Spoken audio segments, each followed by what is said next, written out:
Às vezes nós pensamos que falar com Deus é jogar uma palavra para fora. Não, é jogar uma palavra para dentro. Porventura, essa palavra é expressa e quando nós dizemos, o sopro joga ela para fora de dentro de nós. Você está falando com o outro, para o outro.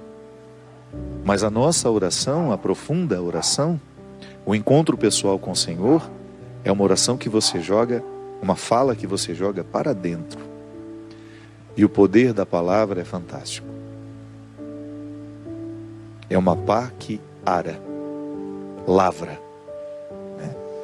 Vai arando, vai abrindo sulcos, abre espaços dentro de nós. E quando nós jogamos uma palavra oracional para dentro de nós, ela vai abrindo espaços, vielas, ruas, avenidas, que nos dão acesso ao Deus que nos habita. Ah, padre, mas se Deus mora em mim, por que eu tenho que ir à igreja? Porque eu sou ritual. E tudo aquilo que eu caminho por fora é uma maneira que eu tenho de, simbolicamente, caminhar para dentro de mim. Então, quando eu digo uma palavra em oração, em particular, eu estou jogando essa palavra para dentro de mim, para que essa pá lavre, para que ela are, para que ela abra espaços que me permitam chegar ao Senhor que está em mim. Deus me habita. Deus habita você. Mas pode ser que a nossa visão pessimista nos faça pensar que não. A gente se interpreta tão pior do que a gente é. Nós somos tão cruéis na abordagem que nós fazemos sobre nós. Somos também cruéis com as abordagens que nós fazemos sobre os outros. Aliás, como nós erramos nessas visões que temos uns dos outros. A gente facilmente se apressa em julgar, em dizer que o outro é assim, assado. Não sabemos nada. O que eu vejo do outro é um fenômeno. É fenomenologia, é aquilo que se manifesta diante de mim. Mas aquilo que o outro se manifesta, aquilo que o outro manifesta diante de mim, é tão pouco do que ele é. Às vezes aquilo que eu estou conseguindo ver é o contrário do que ele é. Porque às vezes uma pessoa está sendo agressiva porque ela precisa ser amada, e eu acho que ela é a pior pessoa do mundo porque ela é agressiva. Mas no fundo é uma pessoa que precisa ser amada. Então o que eu vejo não corresponde à verdade. O que eu vejo é apenas um equívoco, um deslize dela em não saber pedir o que ela precisa. Sim, quantas vezes eu peço afeto da pior forma, sendo agressivo, ciumento, possessivo.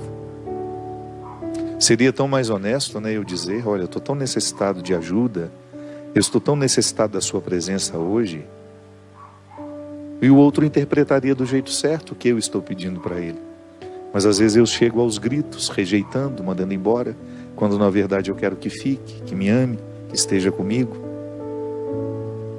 Então quando eu não sou honesto com o que eu sou, eu prejudico o outro me perceber. Mas eu erro comigo, quando eu tenho uma visão distorcida de mim, quando eu me interpreto muito pior do que eu sou. E é interessante que uma pessoa que é pessimista em relação a si, a primeira coisa que ela expulsa dela é a possibilidade dela ser amada por Deus. Ela tem muita dificuldade de acreditar que Deus a ama, e muito menos que Deus a habita. Pensar isso, né? Eu sou um sacrário. As pessoas vão à igreja, elas reverenciam aquele sacrário que está ali, porque a Sagrada Comunhão está ali, a Sagrada Eucaristia está ali. Mas eu passo pelo meu irmão e me esqueço que ele também é um sacrário vivo, ambulante. Tenho respeito pela Eucaristia, mas não tenho respeito pelo meu irmão, que trabalha comigo na equipe de liturgia, na equipe de trabalho dentro da igreja. Não tenho reverência pelo ser humano que foi me atender na loja, ou não tive reverência pelo cliente que eu fui atender na loja em que eu trabalho. Que cristianismo é esse que me faz ficar prostrado diante da hóstia consagrada, mas não me leva a estender a mão a um irmão que está do meu lado? Que cristianismo é esse que não me ensina que o respeito pela Sagrada Eucaristia também precisa se desdobrar pelo respeito que eu tenho com as pessoas que convivem comigo? que não é justo eu não reconhecer essa dignidade, inclusive em mim, de perceber que esse Deus escolheu morar em mim, e que eu vou ficar muito bravo e que eu vou fazer de tudo para que aqueles que querem atentar contra o Deus que me habita não obtenham o seu sucesso. Eu não quero a profanação do outro, da mesma forma como eu não quero profanar ninguém. Não quero profanar a sacralidade do outro, e não quero que o outro profane a minha sacralidade. Por isso zelarei para que as pessoas que têm acesso a mim deem os seus primeiros passos na minha direção, sabendo que sou um homem sagrado. Mesmo que eu não fosse padre, eu sou um homem sagrado, desde menino. E porque ainda sou padre, tenho uma responsabilidade maior em zelar por essa sacralidade. Porque é um dom que Deus me deu. É um dom que eu guardo, que eu cuido todos os dias.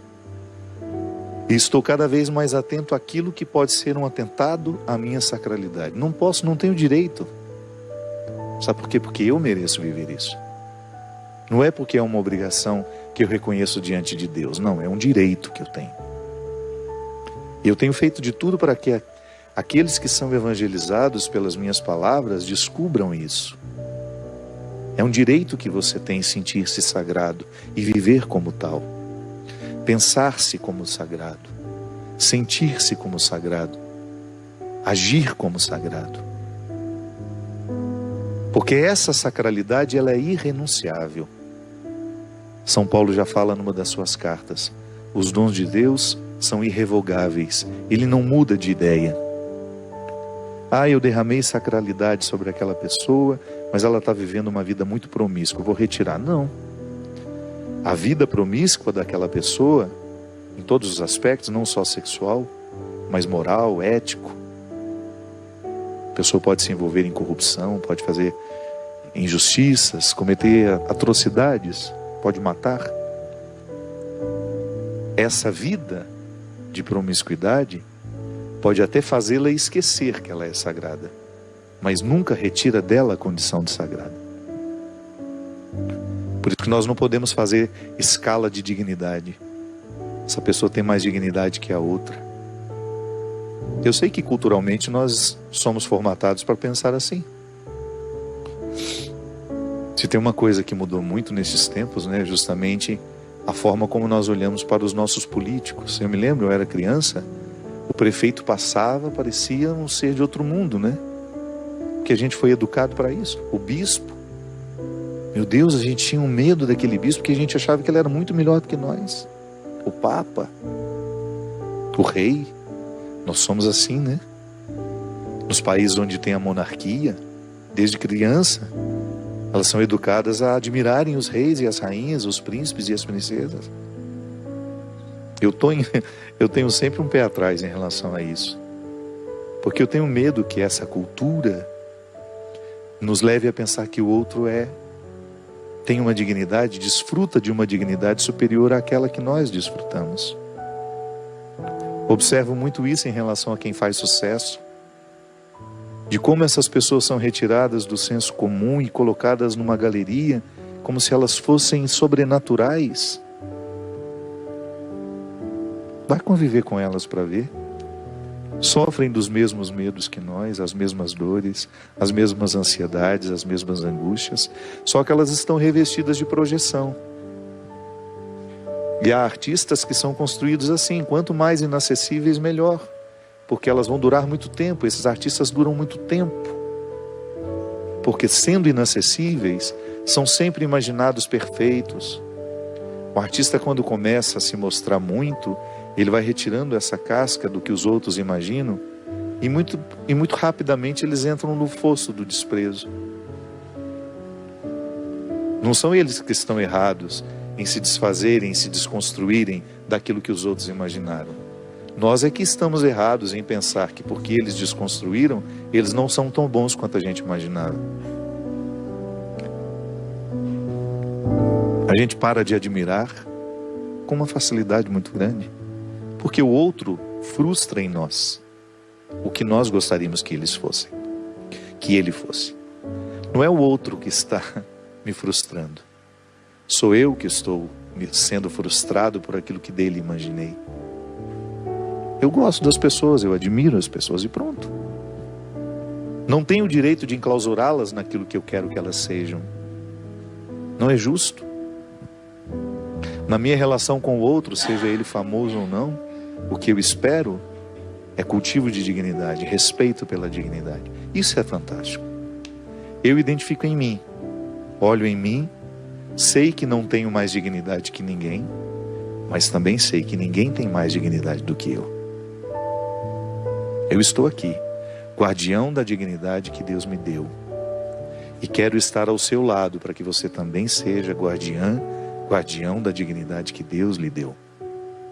Nem melhor nem pior que ninguém. Apenas você. Com as suas diferenças, com a sua idiosincrasia, com tudo aquilo que é próprio do seu jeito, próprio da sua personalidade, do seu temperamento. Você é você. E é esse ser que Deus ama.